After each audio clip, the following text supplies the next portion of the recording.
So welcome to our Divine Truths followers interview series. So here we invite people who listen to Divine Truths and who are open to share a bit about their life and how they discover Divine Truths and also their experience with the teachings.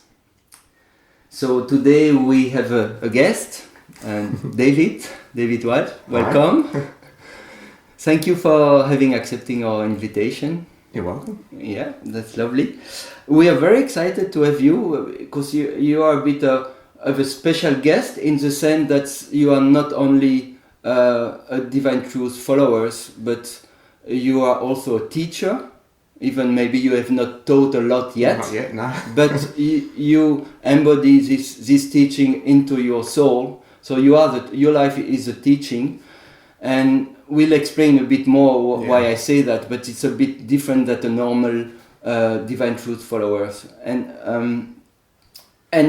why I say that is because David Walsh is your current name, and so you are claiming that your soul is as the name now, but your soul is the same soul than a centurion soldier, a Roman centurion called Cornelius in the 1st century, and that you are one of 14 people or 7 souls who has returned to Earth, who have reincarnated, if we can say so, to Earth, with for a lot of reason. Yeah. Yes, and so we know you as David Walsh in this life, but obviously some people call you Cornelius and Corny. Yeah. I'm calling you Corny often. So that's quite an extraordinary claim, and very unusual. Yes, of course, yeah. And so I like to ask you some question about your life. Not only your life now, this life, but your life in the 1st century as well, under the name Cornelius, so your original name, basically. And also all the time you spend when you passed in the spirit world, which is obviously a very long time. Yeah. So probably there is a lot there. And then to end up a bit asking more about really the reincarnation thing. So I mean, or your memory and everything about reincarnation, why you are here again, and all these things, to understand a bit better.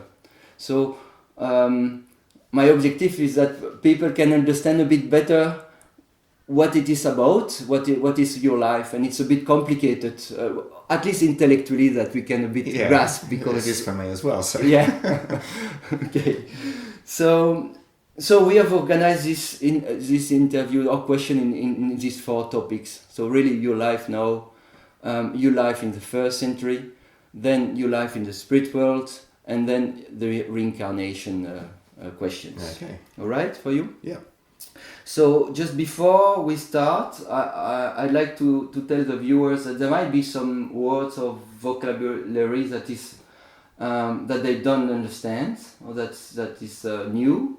And a good way, if you want to understand better, you could go on the Divine Truths channel homepage on YouTube, and you can do a research on the words, and you will come up with a lot of video where you can get a better understanding of what is shared. But another way, you can always ask questions under the video about something you don't understand as well.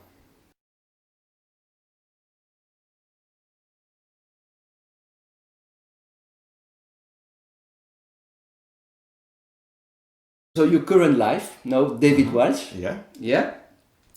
Can you share a bit about your date of birth, where you were born,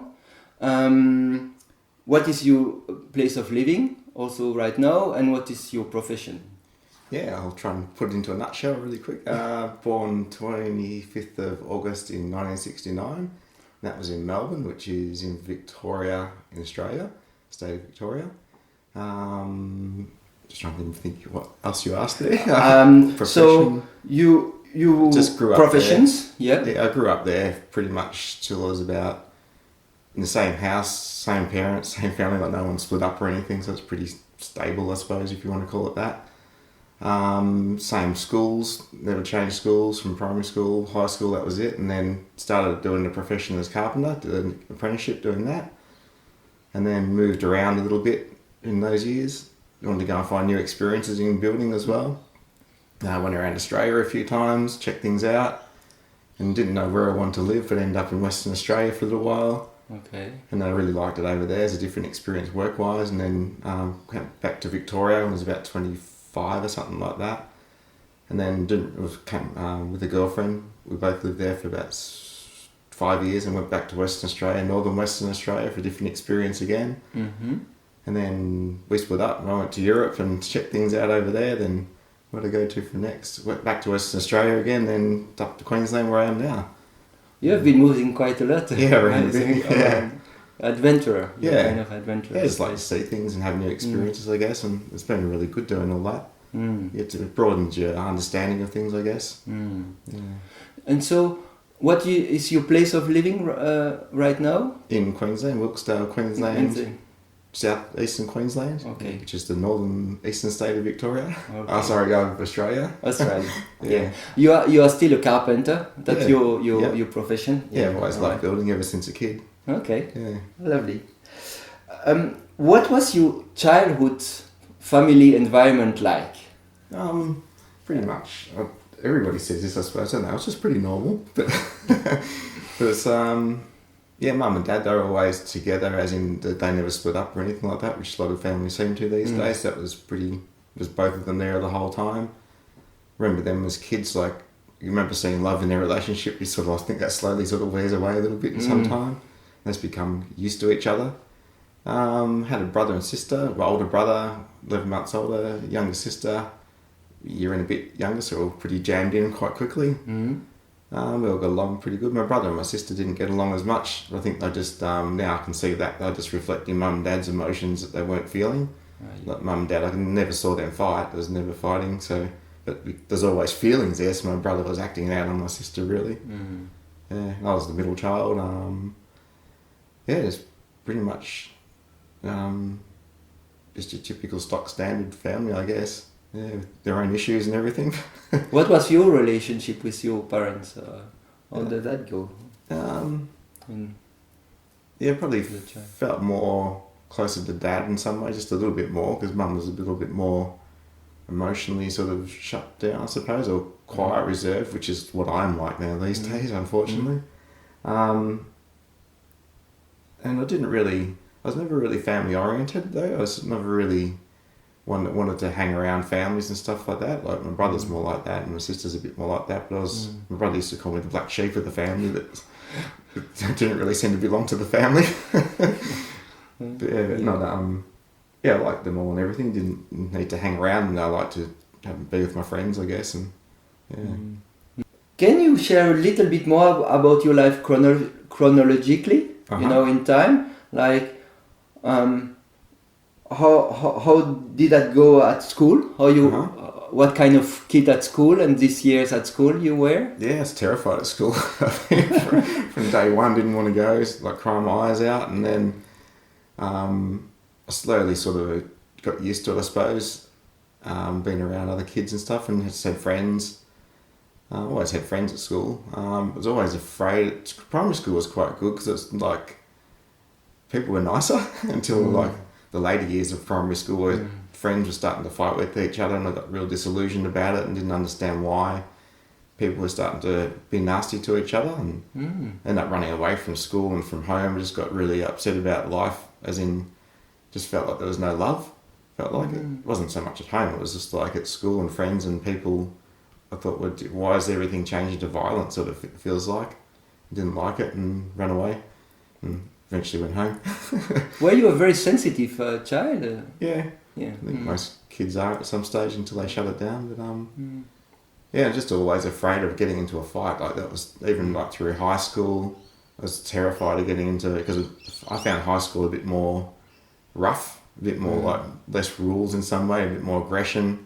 There's always potentials of fights happening all the time, and in a school of 1,000 people, there's always something happening. yeah, but never got into a fight, which I was proud of when I left school. That was my greatest achievement, which is quite silly, but that's just how I felt. Yeah. I never wanted to be noticed, I suppose. Tried to just stay under the radar.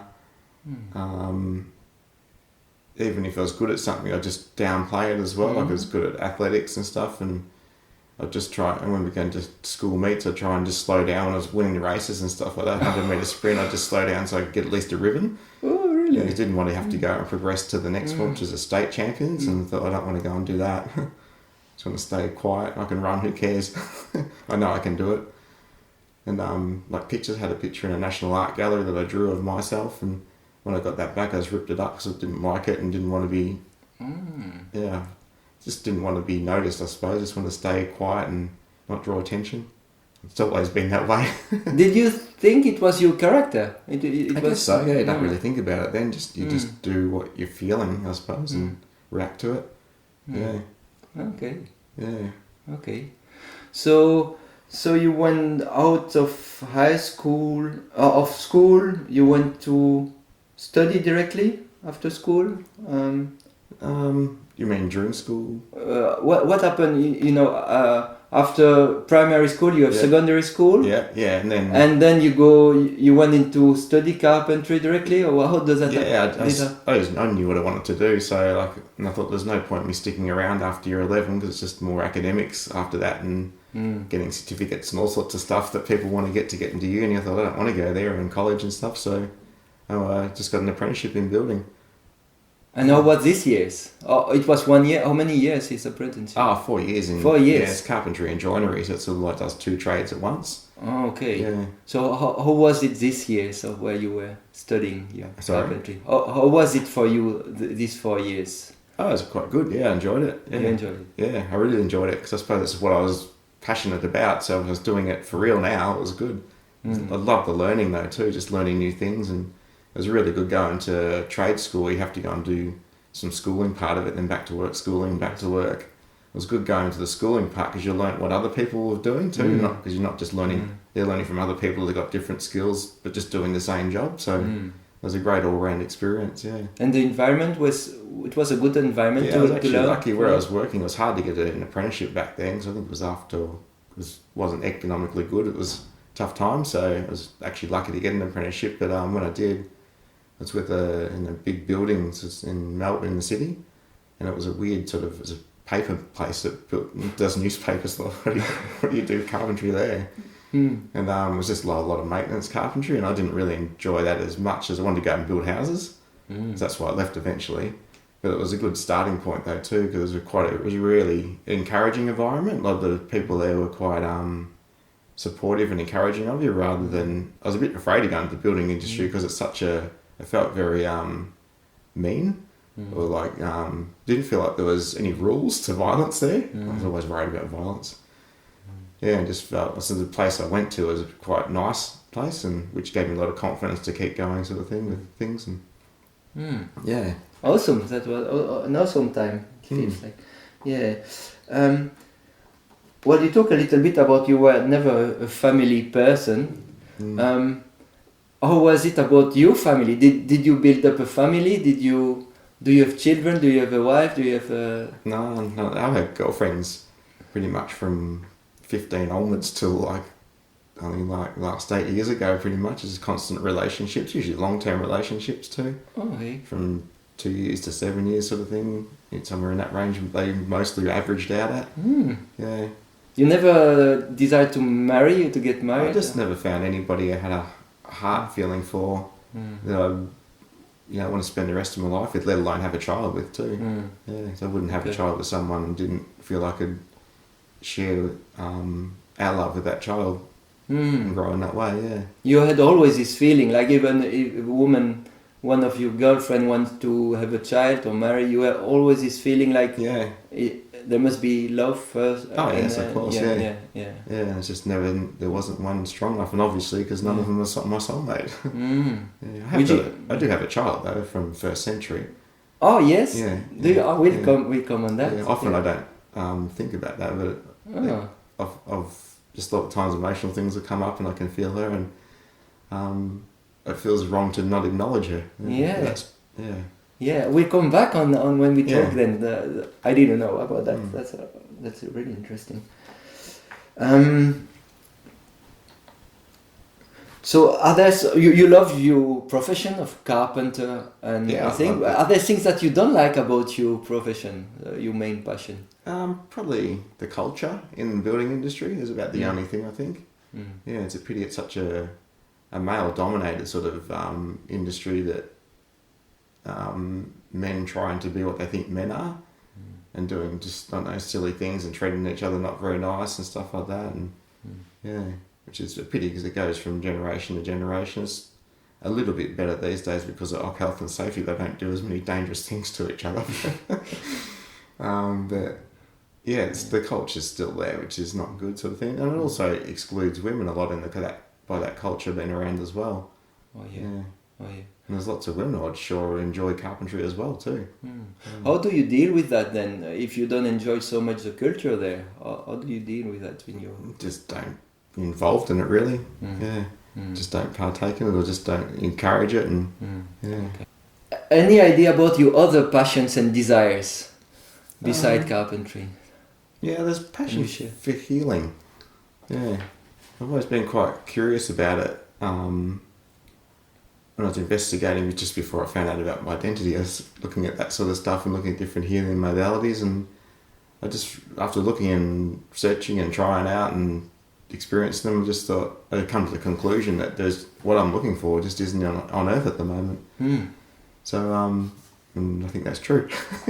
But maybe it's something I can share eventually with the Earth, how to do God's way of healing. Yeah, it's a method it was around in the 1st century, a little bit after I was executed, but it was around for a short time. Yeah, it's only available to Earth as well too. It's not a spiritual type of healing. It's to do with the physical body, yeah, and soul of course. But it can heal physical body parts. And it doesn't exist anymore these days. Oh, the law exists, but people just don't know how the law operates. Yeah. Oh, okay. Yeah. So, do you remember about that? Or you not enough to know and do it. No. Okay. Yeah. Oh, that's really interesting. So, health. Beside health, have you other things that you are passionate about? No, just building. I think really. Yeah. Okay. Yeah. Okay. Good. Yeah. Yeah. And of course about teaching people about God's way and God's laws and how it can benefit their life and the truths about them and how, like why there's so much pain on earth. It's one of the reasons why we came here for, is to explain all that. But and that, which is a big one, yeah. Probably the major one, maybe. Yeah. How they interact with like the other passions of building and healing, I'm not sure exactly, but my sister once said that to me. She said that I think she was joking. She said my brother's an electrician, and so he deals with energy, and she's a nurse. And she said the middle child's usually a combination between those. Like you're an energy healer, she said. Which is quite funny what she said, but anyway, I thought it was. Yeah.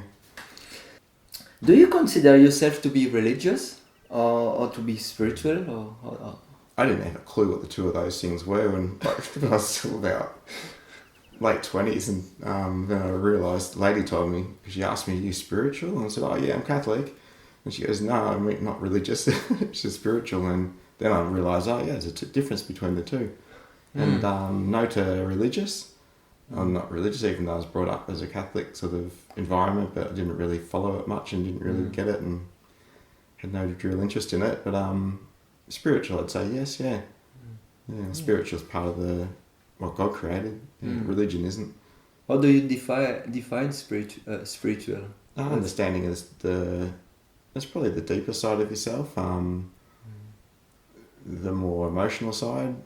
It's connected to soul, I believe. Spiritual. Yeah, if you want to learn about yourself, you really learn about the soul. Yeah. All right. It's an everlasting thing, really. Compared to spirit body and physical body. Yeah, the soul part. That's the real spirituality, I feel, anyway. Yeah. How would you describe yourself in terms of attributes and characters, as you know yourself today? Yeah, that's kind of hard, isn't it? So, like, is my true, what I see as myself isn't really my true self. And it's very similar for other people too.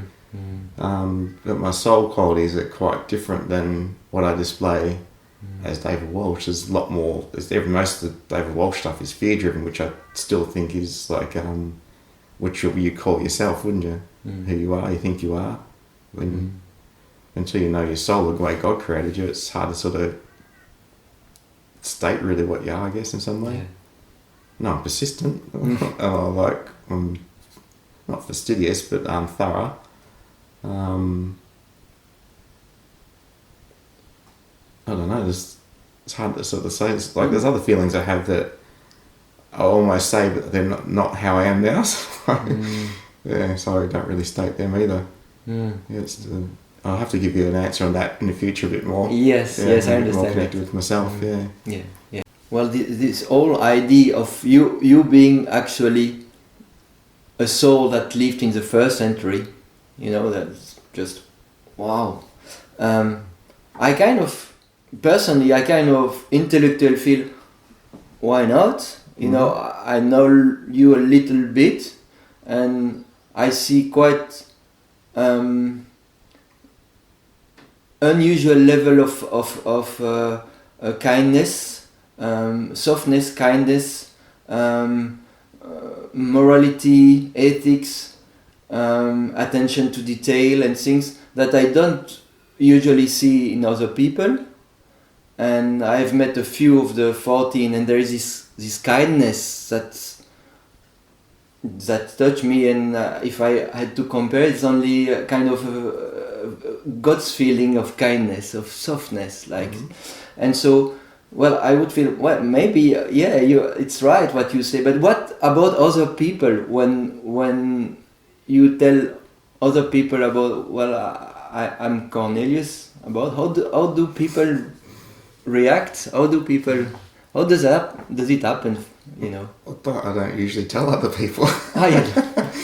So it doesn't really happen. But if it comes up in a conversation, which it's kind of rare, it would. But I just I'd say this is what I discovered about myself, and often the reaction is I've mostly just told family and close friends, the people that know me for the longest time. And I think for them, that's probably the hardest to accept or to even, contemplate in some way, because they've known me through part of their creation as well too. Like they want me to be who they want me to be, sort of thing.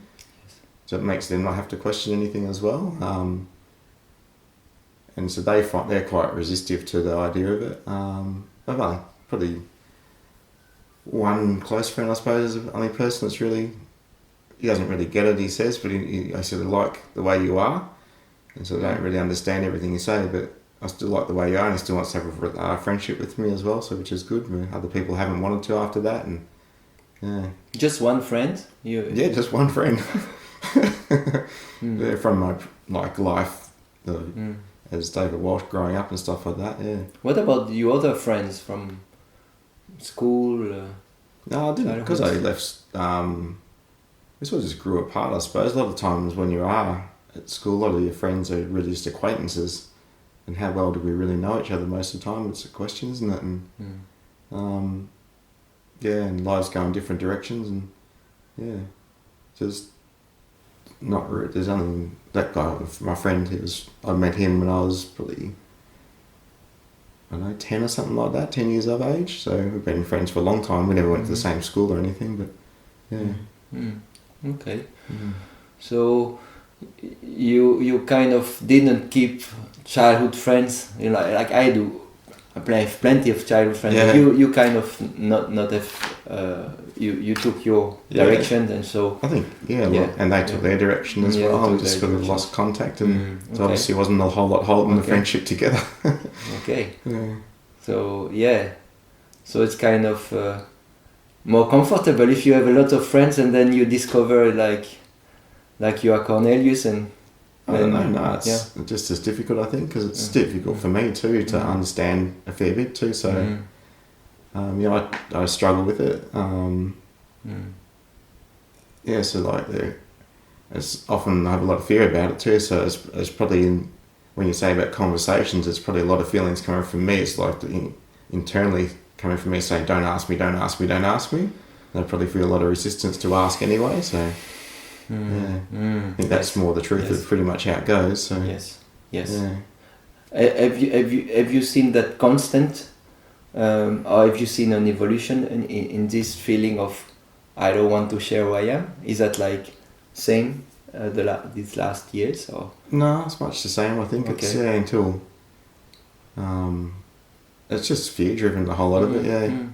It's just a fear of being found. I guess it's a lot of it reflects back on the first century life, of course. And yes. That drives a lot of things, but Well, I suppose we'll get to those, I guess. And I suppose today, after today, it will be a bit more exposed.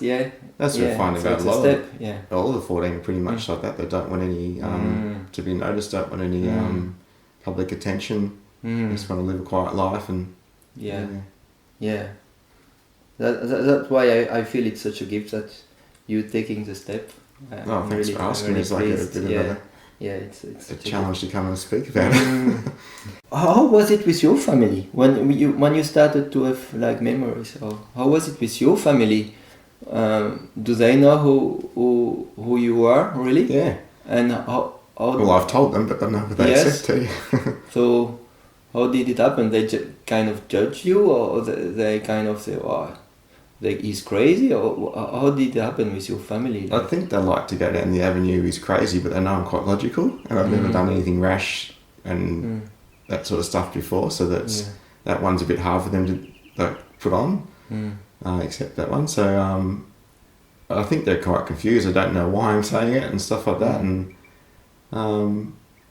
Mum, the feeling I get from my mum, she's more resistive to it, because I've often offered times that if you want to know any questions and stuff, or ask any questions, feel free. I know it's quite difficult for them and stuff, but she said doesn't really ask, but Dad does. He asks questions and is a bit more interested in asking, I've been doing any talks lately or anything, and he asks questions in some way like that. We have good questions, or good conversations about God too, which is really fun. Yeah. Well, I found lots of things about how he feels about God that I never knew before, so which is interesting. Yeah.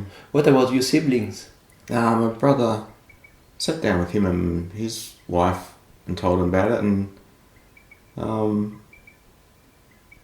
he's sort of like a bit more open to the idea, but doesn't really get it in some way too.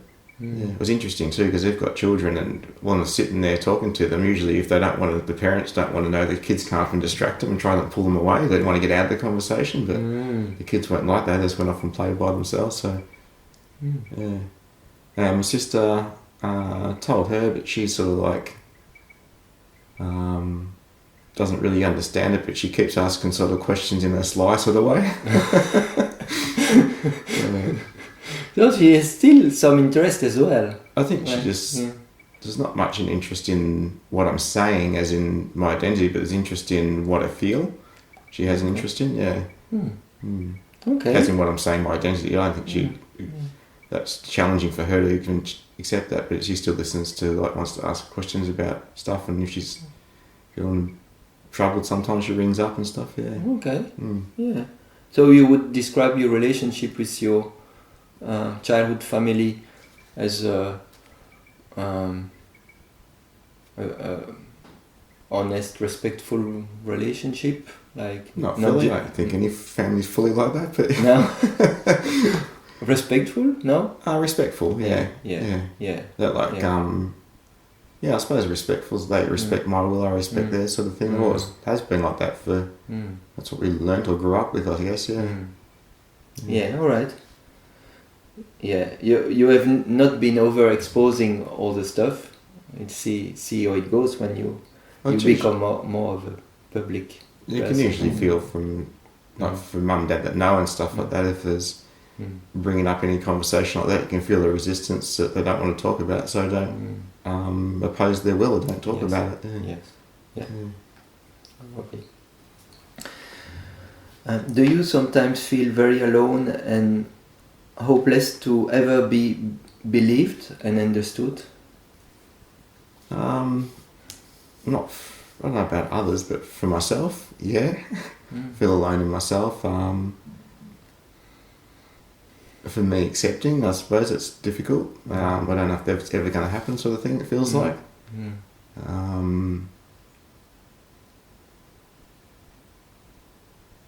Yeah, pretty alone when you like from loss of soulmate and loss of relationship with God. There've been some pretty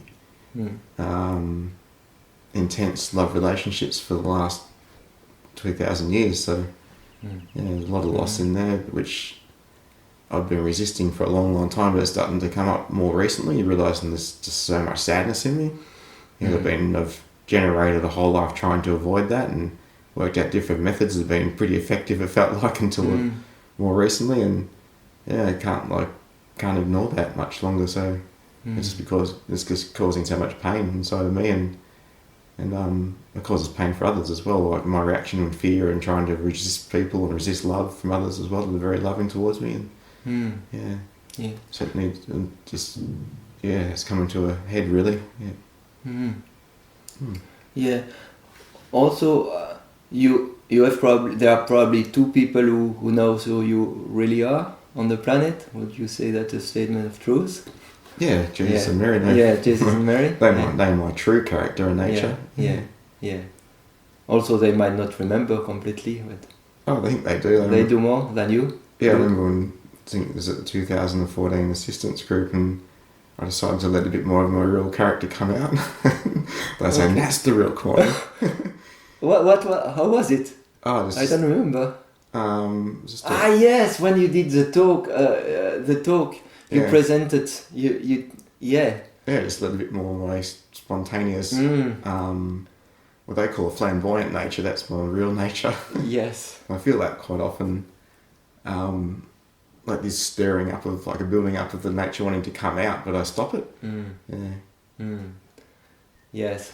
So that's in the 2000. If you want to look a bit more how Corny is really, you look in the 2014 assistant group, and he was teaching some part of it, and you will see. What talk that was. I remember you show your belly about like that was another one. It was all about removing the layer to become your real self. But it wasn't that one. That was part of it. That was part of it. It was the other one. A talk might have been on addictions and relationships or something. Not sure. I can't remember now. Okay. Yeah, I did a bit of a dance. Yes.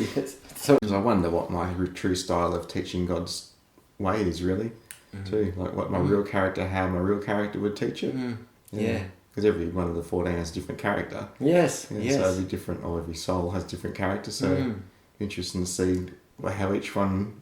I think that's quite exciting. Exactly. See how each one would present. Yes. Yeah. Do you expect to be believed and understood by others? Don't expect it. I mean, it's a pretty, like from the world's view, it's a pretty far-reaching claim in some ways. I don't think really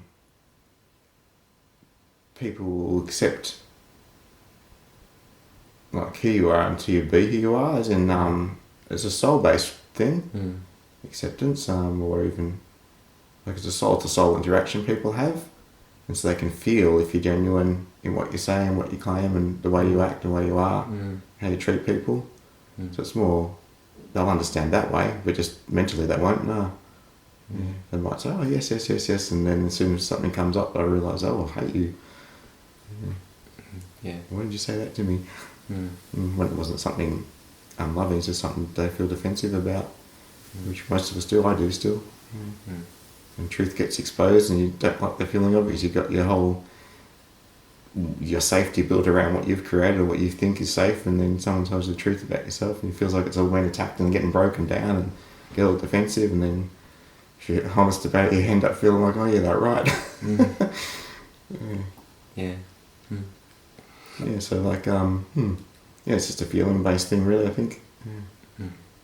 Been accepted or not accepted, it doesn't really, the only person you need to be accepted by is like the acceptance of yourself through understanding how God feels about you. That's who created you in the end, so that's the true nature and true person you are, your true qualities and character. So you can understand or get to understand how God feels about you, and then you'll understand the truth about yourself really. Then you're accepted really. It's the world's going to be judgmental on all sorts of things, aren't they? So you're never going to get satisfaction there from other people. Do you feel accepted and understood by God? Oh no, not at all. At the moment, a lot of issues with God at the moment. I thought I was cool with God, but I'm not. A lot about this process. They're coming back, and it feels a bit mean. Like God feels mean to me. Just the way things are and the laws and stuff like that. They're all wrong, of course, in my perspective. I'll find out in the future, but just right now, got a lot of anger about it. How do you emotionally, mentally, how do you deal with this threat of being judged or attacked by other all the time, like for who you are? Probably by staying absent, as in not letting people know who I am, just by deflecting, not denying, but just trying to avoid the conversations, really, I think. It's my method lately, and it has been. And mentally, I think that's the main issue though too, is it's quite difficult to accept, because there's feelings that happen and they're not cognitive with the life that my mind's lived. If you understand, like, there's a physical body and a spirit body together, and they have a mind. The mind is part of the spirit body, brain part of the physical body, but my soul is like 2,000 years old, whereas his body's only like 50 years old. And so there's a big disparity between experiences, whereas yours is your soul, your spirit body, and your physical body are moving together, having experiences and understanding them. Whereas my experiences come up, emotional experiences, which are in the soul, just had 2,000 years of experience. They happen from something that's happened in the now, and I can't understand where it's come from. But it's very real. Yes, it's a bit of a what do you call it? Distressing, I suppose. Just distressing mentally and emotionally, of course, too. And I think it just gives up the true way. I think it's just to not judge it and just go with it, which I have difficulty with as well. So it feels like you're going a little bit crazy sometimes, like it. But when the emotion wants to let the emotion, whatever it is, overpower, because I want to try and control it generally. Once it does overpower and just end up letting whatever happens, end up having an experience that has memories from back in those times, but it's the real I've ever most felt before in my life. So it's actually feel more real than ever, which makes me feel even more nutso sometimes, because then you think, what's all that about? Like, it doesn't relate to this life, so it becomes quite difficult. But it's the most real I've ever felt in my life. So like, when you allow the memories, that's why and you feel connected to yourself at last. And then you slip back up into just your mental capacities again and normal life, and don't feel as connected anymore. But usually the memories aren't that nice, so I guess there's not a great incentive to want to like let them happen. Because the times back then weren't very nice, and the whole life wasn't very nice back then. And it's almost like being on Earth again now triggers it straight away. And being on Earth, it feels like I just want to have a nice life on Earth, nice experience, as in not a violent one, not being attacked all the time or judged and things like that. And I did a lot of attacking in the first century as well, but just want to avoid those things. So it's difficult. Yeah. Well, I suppose feeling real is an incentive, but all the memory is like pushing you away from wanting to feel that. It's just a matter of which I don't have enough of. It's just faith that's go with what feels right, like what feels right inside yourself. When you feel most connected to yourself, that's got to be right. Well, I say yes. Just intellectually, I cannot understand what it feels like. That's alright. But I got to. It must be really. So, can you share what is the difference between David Walsh now in this incarnation, Mm-hmm. and Cornelius, which is your soul basically. Cornelius, can you? It seems two different people. Yeah. It's hard to understand. Yeah, David Walsh is a creation of my earthly parents now, really. They've because it's the soul, which is the real person, real me and my other half. And when we incarnated, our soul still exists. But I was just comparing it to a first incarnation. Yeah.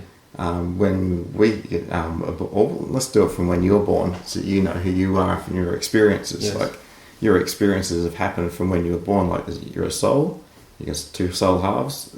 Your parents had sex, made you. They made a spirit body and a physical body, which you incarnated into with your soul. Then you grew up, had experiences, and it's all growing at the same rate. Whereas our souls, like, developed for 2,000 years and then incarnated, the soul still developed. But this new body and the mind is all brand new. It's like a baby, it's like an infant. And it's only understanding the experience it's having from that at times it grows from an infant onwards.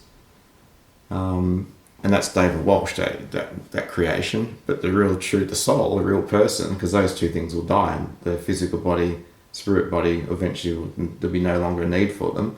So they're not permanent, the soul is. So they're not even the real person. The soul is always the real person, your real character, your real traits, your real nature. And so, I'm just trying to think back to your question, the difference between the two. Yes. Yeah. So the person, the soul, like my mind wants to believe that David Walsh, the person I've had these experiences with, is the real person. So Yes. But the real person is my soul. And that those feelings keep on coming through. If I allow them, like I was saying before, when I allow feelings to come up and allow those feelings to come through, and memories from those experiences, just like if you experience in your life, if you let them to come through, you understand them because you remember them, you remember the smells, you remember the sights, you remember the people that are around you at the time, and they're still around you now. You can even look up history, you can go find photos, and it makes sense to that experience. But for us, having those experiences, it's just totally emotional experience, and it's a bit distressing, so... Yeah, and so eventually, once I allow more and more of my soul to be accepted, who I truly am, David Walsh will just disappear. There'll be no I will change. Like I won't be, like I was saying before, my character's not my true character, so that will disappear and become more of my true character. Yeah. We won't recognize you anymore, probably. You recognise me as a better person. And you'll see changes in a positive way. And I feel trying to hang on to who I think who I am, I want to believe I am, for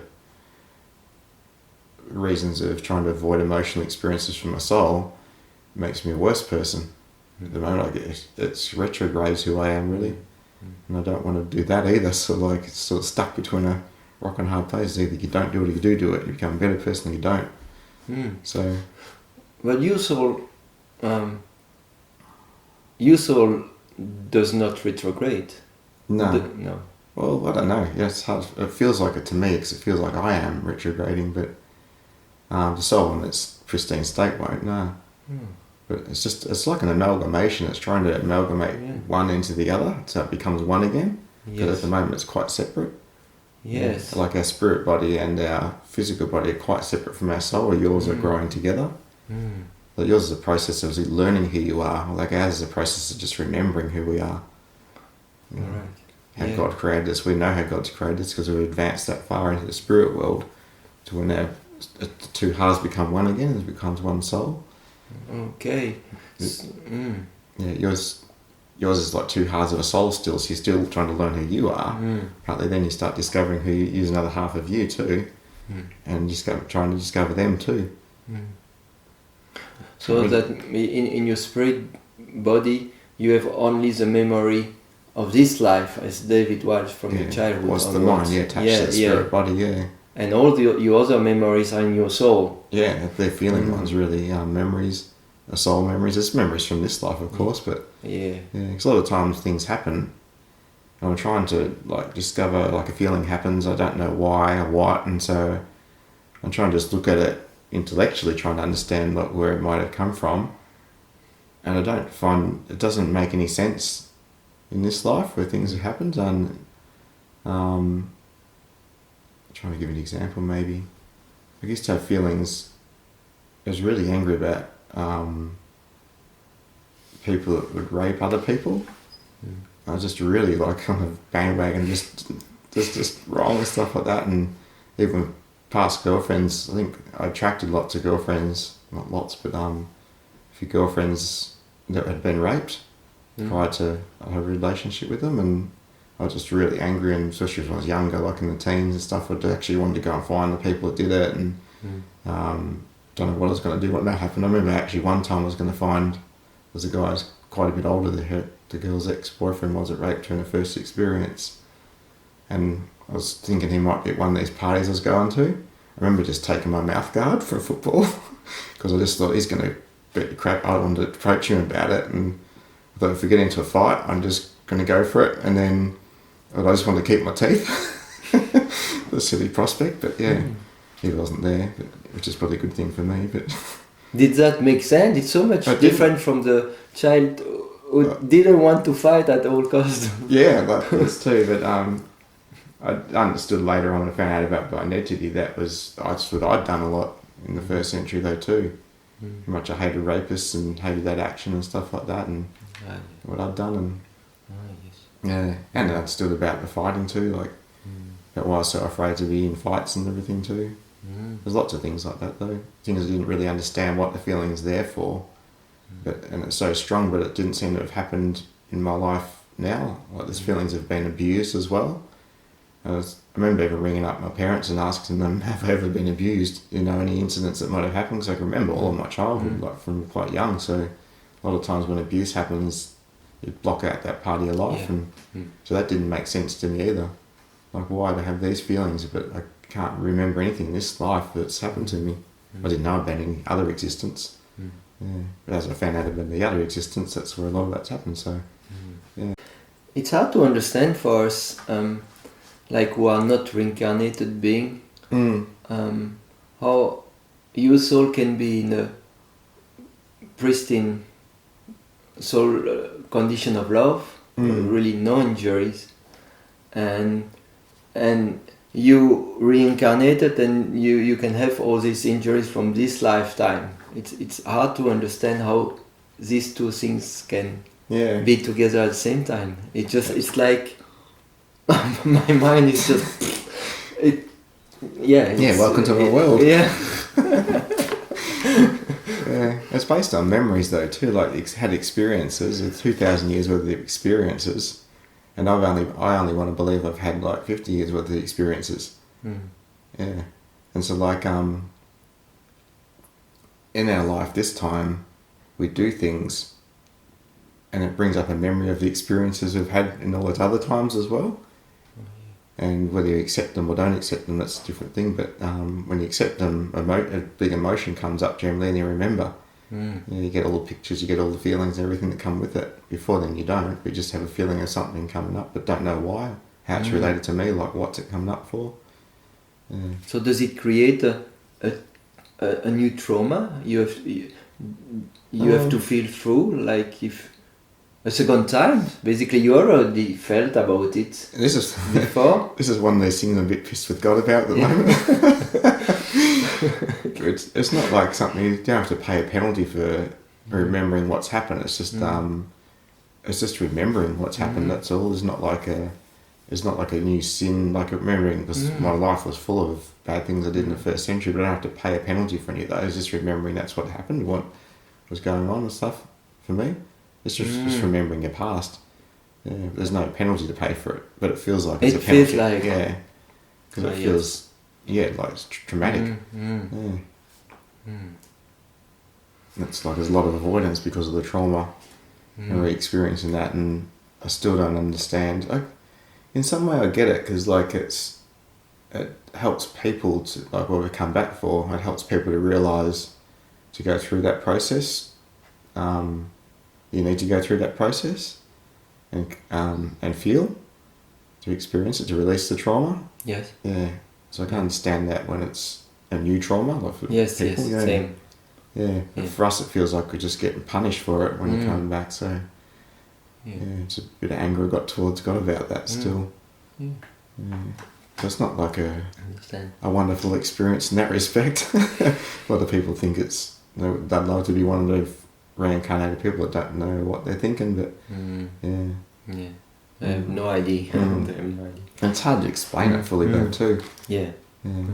Like you're saying too about a pristine soul, I have difficulty with that too. Like remember Jesus talking to me once years ago when he just started discovering it, realising he said our souls are still in their location, and I was going, oh dude, like I'm having trouble enough just dealing with like identity, let alone I'm somewhere else at the same time. I have a question about that later. Probably won't be able to answer much of that one. Oh yeah, it's mind blowing. Yeah, it's mind blowing for you. Imagine for a non-reincarnated person, you're just like, well, it's science fiction. You've had no time to really. I've had lots of years to like contemplate all this too. I suppose where it's just talking in a conversation. It's not something that you can take on that easy. Certainly. Have you family at some point wanted you to go to a doctor to see if you are mentally healthy? I think they didn't. I think because they know I am. Okay. Yeah. Not trying to hurt anybody, not trying to hurt myself. All those sort of things that people they seem to get judged as. And also 2 years ago, I did actually go see someone for about a couple of years because I was feeling like I knew something was wrong in my life. I was when I was in my mid-20s and went and saw a person. And I think the reason why I went and saw this person was, I didn't realise at the time, because my mum started dealing with stuff in her life. Started dealing with emotional stuff. And of course, when a parent starts doing it, children naturally start, all this stuff starts coming up. So, I went and saw a lady for years. It was mainly about fear, really, too. I didn't want to have fears that my dad has. I felt they were restricting my life, and this feeling of this major loss, I didn't know what it was about, which is quite weird back then. I didn't understand any of that, so just a big loss feeling. I couldn't understand what was from, where it came from, or because it didn't seem to happen in our life. Like same school, same parents, same everything, but where's the loss in any of that? It was pretty stable, so it didn't make sense. It didn't make sense the whole time, even when I was there for those years, till I found out about identity. You mean you had all this kind of memory of loss when you were a child? Or also like things that did not make any sense? Yeah, I was totally terrified as a kid too, like always afraid of everything. Afraid of anything big, noisy, scary, anything. Mum and Dad said they used to always right beside their legs walking with them as a kid, pretty much. They'd be looking around for me, wondering where I was. I thought I'd gone missing. I was right by their side. Can you share why you cannot express the fullness of your soul at this moment in time? Like what you really are? Well, if you define what I really am is what God created me to be, which is what God created my soul to be. And I'm not connected to that. I'm more connected to, I want to stay connected to what I believe I am. In other words, what my mind, which is part of the spirit body and physical body. I want to just stay believing that because it keeps me feeling safe. It keeps me safe from the emotional trauma. That all to access the feelings of my soul, the trueness of my soul. It's going to bring up the memories, which is traumatic for me. So that's why I don't connect fully. Because you've got to connect to what God sees you as, not what you think you are. So I'm a creation of my environment, really. Not what my mum and dad believed I am, or what my school believed I am, what culture believes I am. You just take on those things to fit in, really, to feel safe in the world. You're really just a product of everything else. How much of your soul you are expressing right now? If it was in a percentage form, I'd say 0.0 something. And a little couple of numbers after that. We have no idea. No. Yeah, who you truly are. Yeah. Well, it's the same for us, I suppose, but also... I don't know, you guys might express a bit more of yourself, I think. Oh, really? Yeah. Okay. Because you haven't had a whole lot of baggage you probably don't want to deal with and stuff like that, and you've only had small amount of experiences to deal with, so it's not like a huge amount of experiences you have to deal with and memories you have to deal with, so you're quite just you babes, really. So you have 2,000 years of experience you need to go That I'm trying to to block. process. Yeah. Yeah. And we have only 50 years of Well, damage. Yeah. You've had your current, whatever you've experienced. Yes. Yeah. Okay. It also depends on your environment and your experiences though too, because all those are blocked down and shut down. So, Yes. So once again, it's the same process, whether it's reincarnated or like first incarnation. You just have to discover how God created you, like what God feels about you, and your character through God's feelings towards you, not through the world's feelings towards you. Which is the same journey you already did, and you have to remember. The laws are the same, it operates the same, and I can sort of understand part of our process is a demonstration to others of what they need to do as well. Okay. If they want to know themselves and become at one with God. Yeah. And be happy. And be happy and be free. Yeah, and understand why things happen and what's going on in their life, rather than feeling like everything's out of their control and feels like a mystery and feels like everything's bad and and happen for no reason or but there's always a reason. or blame others. Yeah, that's right. Even blaming God, but God's made laws, and if you understand the laws, you can make sense of why things happen. It's pretty logical. If you don't know the laws and you feel like it's cruel and mean and unjust. Yeah. Are you doing any spiritual practice or rituals or whatever that help you in your journey of? No, I don't do any rituals. Not spiritual. Nothing like practice or like looking at the clock, got to go and do this or something like that, or a certain thing I've got to do every day. It's just every day is a different day, so different emotions come up. So it's just really, and a lot of times when you wake up from dreams too, that's another experience of just noticing what's happening in the dreams emotionally, and often writing them down too, especially when they feel significant. And so I find in the dreams that when I remember them, just lying there doesn't help, but when I start writing them down, a lot more starts coming on from the dream, a lot more feelings come up. So that's happens sometimes, but just having everyday experiences, a new experience will come up. Often the emotional experience, and just sit with that and write stuff down about it and try and connect to the experience.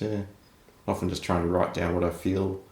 And sometimes I'm writing stuff down, it's not connecting, and I write it down, just burst into tears, so I know that was the truth of it, rather than the other ones just what I believe. Okay. Because the truth is always emotional, so you'll find an emotion that comes up. So do you remember every day your dreams? Is that?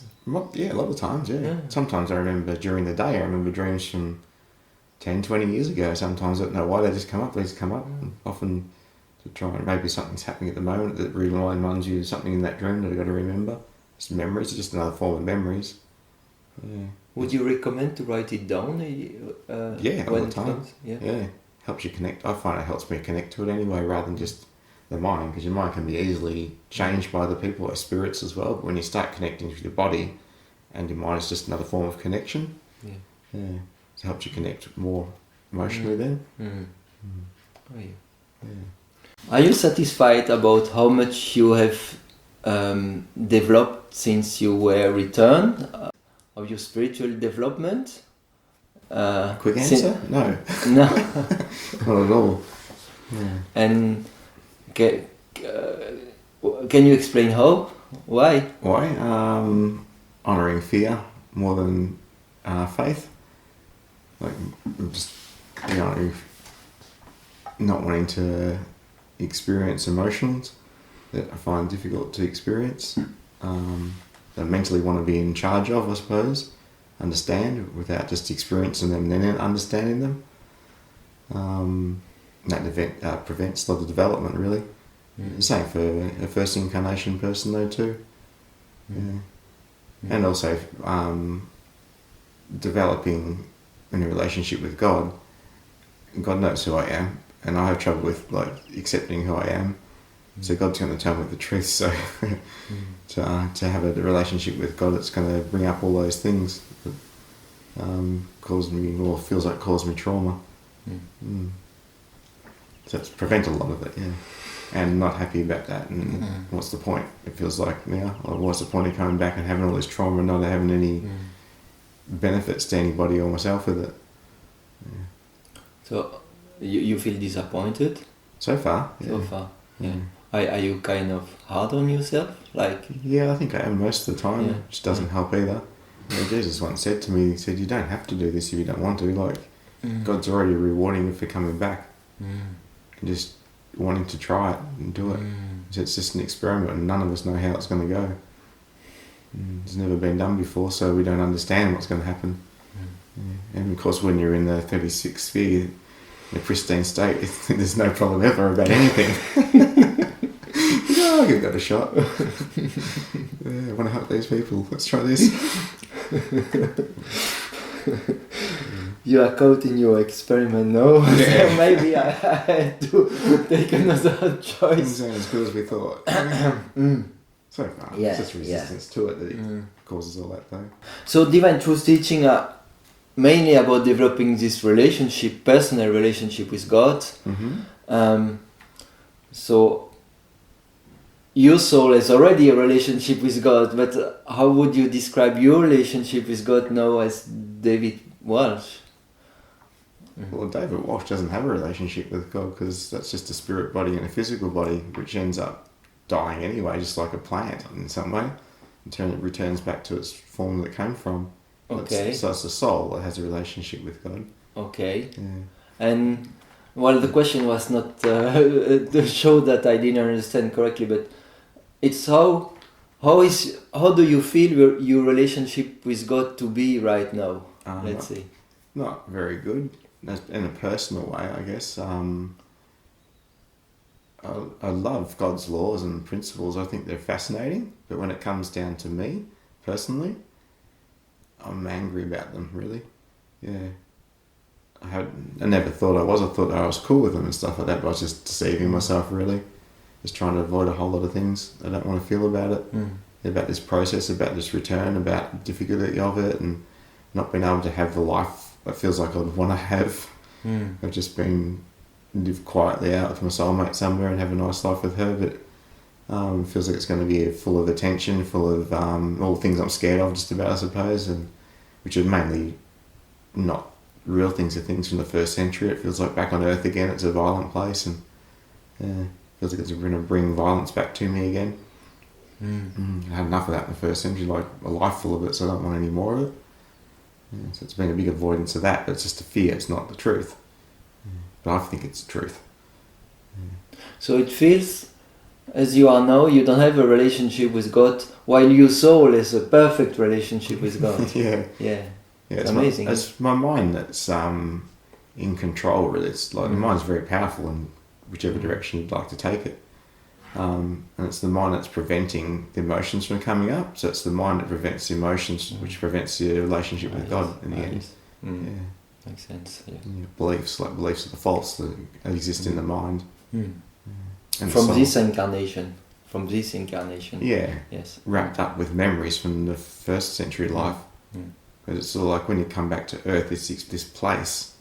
Imagine if you went to it had some trauma in a place, like say a certain country or something like that. You went on a trip to Spain and you had this big traumatic event. Every time you went back to Spain, you probably had these feelings of trauma or remembering the trauma. And it's a bit like that with Earth. It's coming back to Earth again. Remember the Earth feelings and having a spirit, physical body again. And remember, like all of memories of that experience in the physical body they're around. Even though I don't know what they are most of the time, but they're around because I remember the experiences in the physical body before, of the damage and hurt and everything that was done in that, and so it triggers that memory up. I don't want the emotion to come up from that a lot of the time. And then the memories I have had have been quite traumatic, because a lot of the time in my life it was traumatic. Have you been back to Israel area or something like that? No, I've been to Europe, but I went to Rome, but I from memory I didn't have any time in Rome. I got quite sick there. That's all I remember when I went back this time. And there's I did actually have some memories. I do remember there's a particular tree in Rome I really liked. I was just really fascinated by it and just loved them. they're called an umbrella tree, I think they are. But they're everywhere in the streets and stuff in there and around that area. And I just really I just remember them. And the only experience I did have in Rome too was at the Colosseum, where there's people dressed up as centurions and stuff like that, and people take photos with them and stuff, and I was just like scared of them. I remember just thinking, I didn't really understand it because I didn't know anything about my experiences beyond David Walsh, and just I'd take a real wide berth around them, and just there's no way I'm taking a photo of those guys. Yeah, just really freaked out by them. Didn't understand why. It was just a bit odd, but yeah, I didn't think much of it and just stayed clear of it. You know, when you have a fear, you just walk away. You were one of those guys, so basically, yeah. Well, they're the people that killed me in the end too, my own people. Yeah. So. But you didn't know at that time when no, you were... No, not at all. No, just noticed my reaction. I thought it was a bit odd, but didn't delve into it because there's nothing to really delve into. Yeah, as far as I knew. How I understand it is your soul is full of God's love already. Mm-hmm. So how is it to receive God's love in this incarnation? Can you receive more God's love, or you just remember how your soul, the love already in your soul, or? I can receive more for sure, but it's just like everybody. God's love is like a shower of rain in some way. Like it's always existing. Except, and that's what Jesus came to teach in the first century, because it wasn't before that as much. It had been shut down, but now God's opened up love to everybody that wants to have it, if they like it. It's just a gift. And it's like having an umbrella over your head. I don't want it, it's just going to run off. If you let, if the rain, it's almost like as you work, this is an analogy, as you work through an emotions and stuff like that, resistance to why you don't want to have a relationship with God and understand the truth about it. A lot of the times it's because God's being portrayed by religions in a bad way. And why would you want to have a relationship with a tyrant? It's as those emotions and the truth happens, it's like the material on your umbrella starts to dissolve, and little bits of rain can fall through. So you can receive some of God's love as you start to receive the truth. Do you remember some moment where you received more as David in this? Yeah, I've had only about 2 or 3 experiences when that's happened, and it's, very overwhelming. Of course, it's a very emotional experience, very lovely experience too. Like as in, it just blows you away. As in, feeling how much love there is coming from God compared to when you feel about Earth. It just feels like the void here, like there's nothing. And what people call love is just almost violence, just about. It's just quite a sharp shock from feeling that compared to what the existence is here on Earth. Did it come with memories of the first century life at the same time, or? One experience wasn't, another one. No, it wasn't. That's generally from something else that's happened. Usually after those experiences, and then the feeling of love comes through, and then it just it makes you so happy you just can't help but laughing sometimes. And I laugh so much that I realise I've never been this happy. Then I cry because you realise you've just never been so happy, and this just feels no nice. Why won't it stay around? And you feel so happy again because it comes through again. Yeah. It feels crazy when you the moment you receive some God's love, it feels like, how can I stay away? It's the best thing, and I stay away all the time. Well, in that moment, it does seem complete. It is completely illogical, but there's no logic in fear, is there? Too. So it's fear driving these things. Why you want to stay away? Because some fear involved, so it becomes quite illogical to not want to accept some love. Yes. From a person or entity that's going to give you true love, proper love, God's version of love. You say you find entities? No, I mean it's staying away from love. Like people might want to stay away from love when someone that's hurting them saying, "I'm loving you when I'm doing this." You should want to stay away from that because it doesn't. It's not love. Sure. I'm just comparing the differences between God's love and what people on earth call love. It's fair enough to want to stay from one away from something that's not loving, but God's love is not like that. It's pure.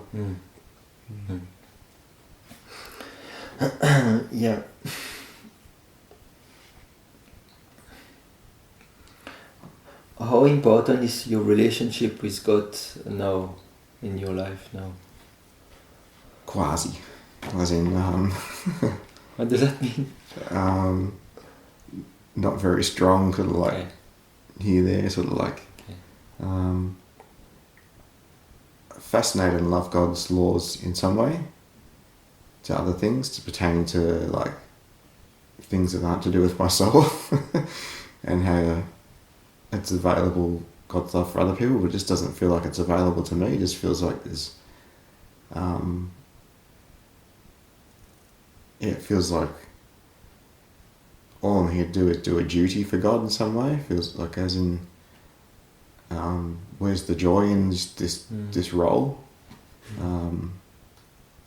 Of course, it's just because I'm resisting it. It's not the truth, but so that's why a relationship often is not there. Just resistive because it brings everything else up emotionally that I find difficult mentally, I suppose, to deal with. Even though it feels so real when it happens, as in I feel more real than ever when it does happen, but that creates its own little issue going on. But just I'd say a lack of faith really in God's goodness. Yeah. It's amazing because your soul must have so much faith, and that leads to another question that I have about faith. Enough faith to do this experiment, Yeah, because in Divine Truth teaching, faith is like the building block. If you have no faith, you won't even try, experiment with it. So it's so important. And so I have a question here about faith. And for some, we start with no faith, like as a new soul, non-reincarnated, we have zero faith in the beginning, but you come back and you have a huge faith. And so my question is, how is faith building for you? How do you still grow your faith, or you need to remember your faith, or how is it? It's once again like you only build faith through experiences that you've had. Once you have a faith in one direction or another direction, and my faith is in fear at the moment. And most of the world's faith is about fear, or in fear. They're afraid of what's going to happen and stuff, rather than just experiencing it and having the courage, I guess, to know that things are going to be okay. And for me, I guess I have this faith in the feeling that things are not going to be okay. Which is an incorrect faith according to God's laws, but I don't have faith in those laws and those things pertaining to me. Because the experiences I don't know, I'm just a bit angry about it really. And anger's going to stop the faith happening. And it's just a process that I've discovered more recently, that I just need to let myself be honest and truthful about how much angry I am about God about this whole process about, and then faith might come at some stage after that, but that's blocking the way at the moment. I find it very beautiful and courageous to be able to expose how God's or you feel or someone feels. It's beautiful. I almost envy people in the first incarnation where it's far more simple and it's cognitive, everything you're doing. And as far as if you guys are a bit one with God than us, really, from the amount of work we've got to do to understand where we're at and stuff like that, and the barriers we have, and the strength of will to try and stay away from things though too. You don't have as much of that behind you, so which is good. So, it's very positive. It could be for you. Don't take my experience as the experience that you could have. And it's far different. Don't even compare. It's nowhere near. You just can't compare. And there is this feeling like you guys reincarnated should be at one first, and you do the job, and that's nasty. That's not nice. No, it's just an expectation of people not wanting to have a shot at having the relationship with God themselves, really, and finding out for their own experiences. Because your own experiences are what you'll build faith on, not others. So you can't build any faith from my experience, really. So you've had your own. And you know in your heart what the truth is for yourself. Yeah, it's fear. It's basically because you can have you can be inspired by someone else's experience, but you won't necessarily get faith from that experience. The faith's in the heart. Yeah, you really need to go through your own experience to build faith, and you can be only inspired, but you cannot have. I cannot have your faith. No, I know. It's like some of the feelings I've been going through more recently is like with fear has been huge for me as well, and having a little bit more faith that it's going to be okay to go through it. I don't know where I've come up with that idea lately, but we've just started to do that a bit more, and I keep coming to a barrier of like just about the overwhelm and going into fear. And then some memories come up, as in first century memories, and I start to understand why I don't want to do, like as in it's starting to make sense now, like why I had this, I had an experience where I've shut down in the first century, and then exploded with rage and killed someone when I was very young.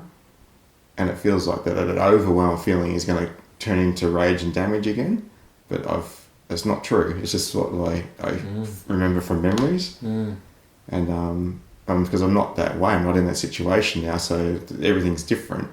But it still feels like that's what's going to happen. If I go into overwhelm, it's going to be bad. It's going to be, because that was one of the worst, probably one I've had of three incidents I think in the first century that were really soul destroying. That was probably one of them. And it feels like it's just going to destroy things. For me. So. And that's the same for us with our childhood memories. We believe it's going to be true, but it's not the same situation. No, that's something similar. Different. Yeah, because you're like for now, like your childhood memories, you were quite small and not in control of your life, not able to walk away, and not even knowing where you could walk to.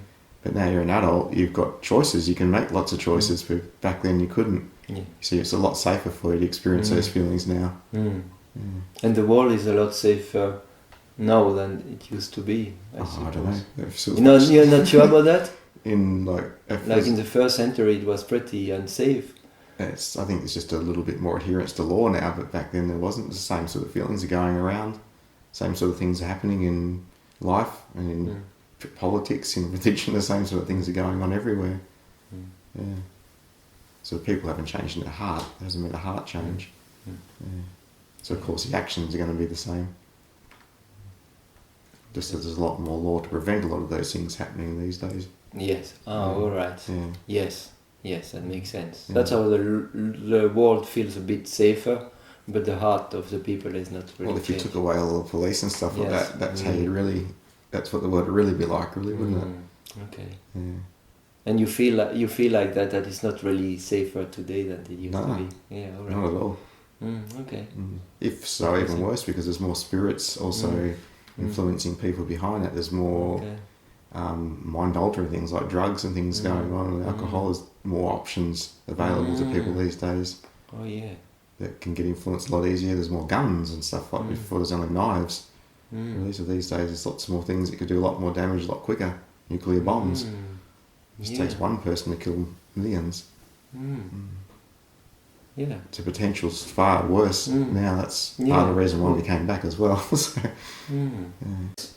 You feel often alone, but there is a lot of help there for everybody, but certainly for you. So, are you aware that Divine Truth Teaching share that we have all a guardian spirit and a guide, and the guardian spirit is more like about taking care of our physical life and safety, and our guide is more like helping us on our spiritual journey in love, growing in love. What about you? You must have lots of help. And are you aware, and what is your relationship with your guide or guardian, and how does it work? If you can share some. Yeah, I think most of my life I felt, I wouldn't call it a presence, but I felt like I didn't know until I found out about guides, because I reflected back on my life after that. There's always been a prompting, I suppose you'd call it, of situations that could be potentially dangerous, to not step into them, make a different decision here. Yes. Yeah, just a feeling something's wrong, don't go do that. Or yes. Yeah, so I've had that a lot during my life, Mm. which I guess is my guardian. Your guardian, yeah. And the guide I've got to know a little bit more when I started doing some more dramatic sort of writing, just writing down. I was going to write on my diary, and then all of a sudden I feel like, maybe I'll just let the pen go and see what happens. And just wrote stuff down from my guide, yeah. So that's the only experiences I've had, really, yeah. So what did you receive, or what? I don't know, because there's been lots of different ones, but Okay. usually things to do with what's going on in my life at the time, blockages, like things that would help me, release those blockages, or things that I should be focusing on, emotionally in particular. Yeah. And the most recent one was to receive help. Yeah, which you're talking about, because that's what the guides are for. And I hadn't written for years, I don't think, now. Just more recently I started writing, and the guide was very helpful. I'm very happy that I was allowed the writing to happen. Oh, yeah. Been in contact again. It's like meeting an old friend, I suppose. And, do you know who is your guide? No, I think I'm shut down a little bit to that too, because it's going to bring up a lot of old memories again too. Seems crazy, but yeah. It's old friends, Yeah. that you said. Yeah. I was they'd be friends from like long time. Longer than I've had in this life. Yeah. Yeah, I could feel when I was writing though too, like I just said to the guide, I feel like I'm blocking what you want to say. I feel like I'm watering it down. And he said, yeah. But you're opening to his, her help a bit, which is... A little bit more recently, yeah. So we go back to a bit your work today, what you are doing in today. And you have been working for a couple of years now for a non-profit organization called God's Way. And for the sake of the audience, I read just from they have a website. It's blog.godsway.net. And so the vision of God's Way is to provide practical, scientifically proven solutions to the physical, emotional and spiritual problems faced by humankind. How they do that? By developing and gift systems, services and concepts that are effective, efficient, equitable, innovative and sustainable, and which serve not only the needs of humans but also support all other aspects, elements of God's established natural system. By seeking to scientifically prove that God's truth is universal and benefits all of humanity, that God's love is a real substance that can be obtained by any person who desires it, and to show that the systems and creations designed and implemented in harmony with both God's love and truth are not only sustainable but automatically lead to more peace, harmony and joy in all living creatures. So this is quite an exciting and big goal in this organization. Can you explain what is your role in the organization and how you feel you contribute to this vision? I'm a member of the organisation. So there's a structure that happens in there. There's volunteers underneath that, and then there's nothing actually under that. Probationary volunteer. I'm a probationary member. And my role is usually doing the building stuff, because I love that. So try and look for people who have passions rather than people just coming along to do something. I'd like to try and encourage people in their passions and desires. So that's one of mine. And so I'd like to get onto, at the moment we're just putting a lot of infrastructure in it, which is properties or buildings that are already around, and doing work to them to put them into a way that we need them for our operations. But in the future we'd like to do a lot more experimenting and showing the world Like it's comparing what's things done in God's way compared to what the way man's way, and looking at the benefits and the negatives of both of them, and seeing and putting it like as divine truth teaching is putting them into practice really, and showing it rather than just talking about them. Can you maybe give an example for of which the work? Of how you would do things God's way in the building compared to how it's normally done? I guess so. It's it drills right down into not just the actual work itself, but and one thing you didn't mention about God's way too, it's not all those things are things you do, but it's also the main goal in the organisation is to get people into this condition of having a relationship with God and being able to receive information from God and doing it that way. Yes. And understanding the laws and principles and that applying those to everything that's done, but also doing them to yourself though too. So like that's unless you have it in your own heart, then you can't produce that way. So it's a personal journey really. And it's a big part of it is growing yourself in God's love. The people in the organisation growing themselves, and then producing things in God's way. Okay. So it's more that's the main goal really. Yeah. So and then a lot of the stuff we haven't done so much. A lot of things like not making, like for me lately it's been making decisions, my decisions being made from fear rather than from desire, and that causes problems, and then looking at the problems and discovering emotionally why that was what is causing that, and looking at the resistance of why I don't want to hear about it and stuff like that, and so looking at fixing up all those issues of people within the organisation, because then it could run a lot better, and that's how God's way works too. It runs with everybody on the same page. If everybody understands God's way, everybody follows God's way, and everything gets done God's way, is very productive. And it's a great business model for the world, like a fantastic one. And the world could be so much more productive than it is. Yeah. Are you doing other things than buildings as well? Experiments sometimes, yeah. There's lots of experiments going on all the time, really. Yeah, just there's lots of different branches as well. Yes. People find that out on the website. Yeah, from all different endeavours of life though too. From like there's environmental ones quite strong in God's way. A lot of work's going on in that area. There's the family systems one. Like there's what else is there? There's lots of them, technical ones as well, with like computers and stuff like that, and programs that simplify things a lot easier. And everything's done too, built not just for now, which most things get built for. It's now looking at the future and how things can be expanded and just allowing things to grow, which God does too. Like God allows things to grow and expand rather than just be stayed small. It's so wide ranging. It's hard to I've always had trouble trying to explain it because it can't narrow it down to just a few things. But it's just a great way to show the world how the difference between like how the world does things in fear and greed and things like that, and power, and compared to God's way, which is all done in love. And for the people involved in that to develop themselves and show it's actually the people that need to change. It's not all the systems, it's not all this other stuff. It's God's way is a system. It's been designed for years, it's forever, and it runs the whole universe, and it runs a harmony. So if we can do the same thing in our lives, in everything we do, then we're going to have great results, loving results for the world, better results. And the planet won't be in such a mess that it's in.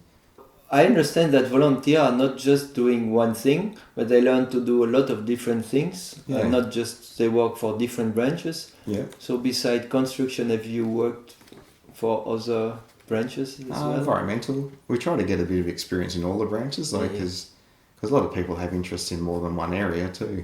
Mine's particularly in building, but it's also in environment. It's also in healing. Haven't done anything on that one yet, but there's lots of different interests. So there's lots of different branches in some way. Yeah. So you could open a branch about healing one day. Yeah. Yeah, one day. Once I connect more with myself, and I've got a lot of things sort of just in the pipeline about that, but I haven't done anything yet until I connect with it. So, yeah. And you have some experience, I think, also from there in video being behind a camera and filming. Oh yeah, experiencing that too. That was helpful here for the setting. Yeah.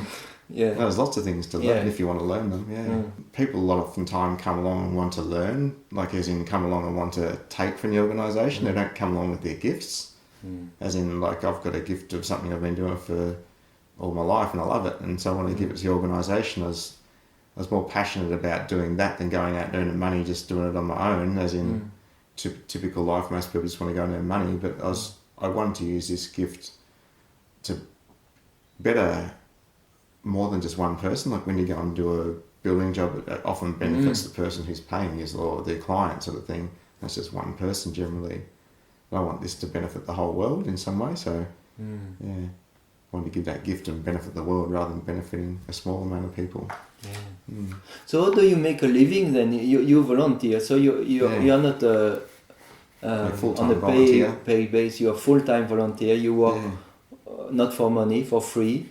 So how do you pay your bills? We're trying to work it on a donation system, and currently we don't get enough donations personally, or I don't, and some others don't as well, to support our own life, our own living, just costs for living.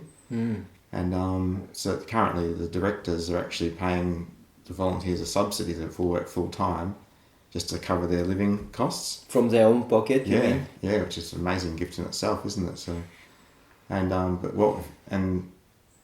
the reason why I don't receive enough donations, I haven't worked through my own issues about money, and currently there's still feelings about money. Like someone gives me a gift, it feels like I owe them. It feels like I've got to pay it back, and it's almost like don't give it to me because I don't want to have to deal with like having to owe you and have to do something for it and feel obliged to it, and so it feels like a menace more than a gift. So there's still, everybody has money issues in the whole world really, and as you work through those money issues, naturally the laws will bring in things, and will even, like some things I have done that I've just got excited about and passionate about, you start getting calls from people, and people start giving you this and helping you with that, and just helps you build your passion. And that's how God's laws work generally. You mean you experience that? There's some other things in my life. Just when you're just completely impassioned with it, you start getting help from everywhere. And you meet with other people with the same passions, and it's really exciting.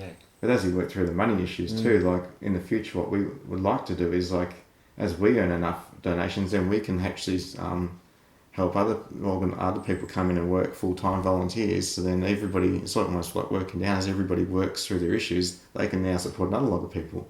They can support another lot of people, starts branching out. And teaching what you've learnt to get to where you are. To end up this first section on this note of God's Way, what do you really particularly appreciate in your volunteering for God's Way, and what you dislike maybe in your work right now as a volunteer? I wouldn't say there's anything I dislike, because I wouldn't be there if I was just liking stuff.